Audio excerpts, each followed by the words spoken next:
নির্মাণের ১.৫ যুগ পার হলেও এখনও চালু হয়নি ঝিনাইদহ ওরাল স্যালাইন ফ্যাক্টরি। ফলে অযত্ন অবহেলায় নষ্ট হচ্ছে অবকাঠামো, যন্ত্রাংশ সহ আসবাবপত্র।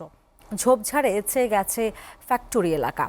ফ্যাক্টরিটি চালু হলে একদিকে যেমন কর্মসংস্থানের সুযোগ হতো, অন্যদিকে খাবার স্যালাইনের সুবিধা পেত জেলাবাসী সহ কয়েক জেলার মানুষ।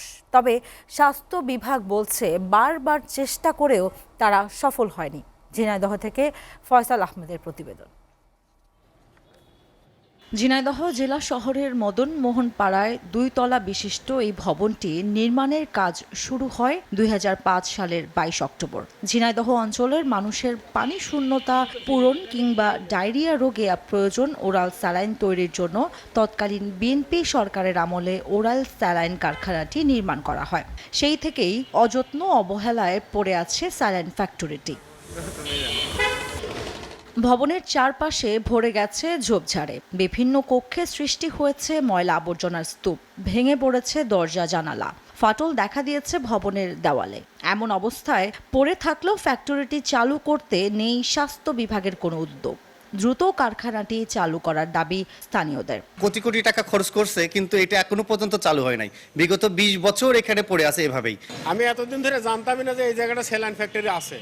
আমি জানতাম যে এখানে আছে কি বাচ্চাদের টিকা দেওয়া হয়। আজ পর্যন্ত কোনো কর্মসংস্থানের ব্যবস্থা হয়নি, বন্ধ হয়ে পড়ে আছে। তো আমরা চাই যে এখানে এটা চালু হোক। স্বাস্থ্য বিভাগ বলছে নির্মাণ করার পর একটি মেশিনও তারা পেয়েছেন, কিন্তু অনুমোদন না দেয়ায় এখনও চালু করা সম্ভব হয়নি। ওআরএস ফ্যাক্টরিটা প্রায় ১৫-১৮ বছর আগেই আসলে এটা স্ট্রাকচারটা নির্মিত হয়েছে, কিন্তু এটার যে জনবল বা এটার যে মেশিনারিজ চালানোর জন্য যে যন্ত্রপাতি প্রয়োজন, মানে প্রয়োজনীয় ম্যান পাওয়ার যেটা দরকার, বা এটার যে প্রশাসনিক অনুমোদন, এইরকম কোনো কিছু এখন পর্যন্ত আমরা পাইনি। স্বাস্থ্য বিভাগের হিসেবে ৯৮,৩৪,১৮৯ টাকা ব্যয়ে এই ভবনটি নির্মাণ করে স্বাস্থ্য প্রকৌশল অধিদপ্তর। ২০০৫ সালের ২২ অক্টোবর নির্মাণ কাজ শুরু হয়ে শেষ হয় ২০০৮ সালের ২১ আগস্ট।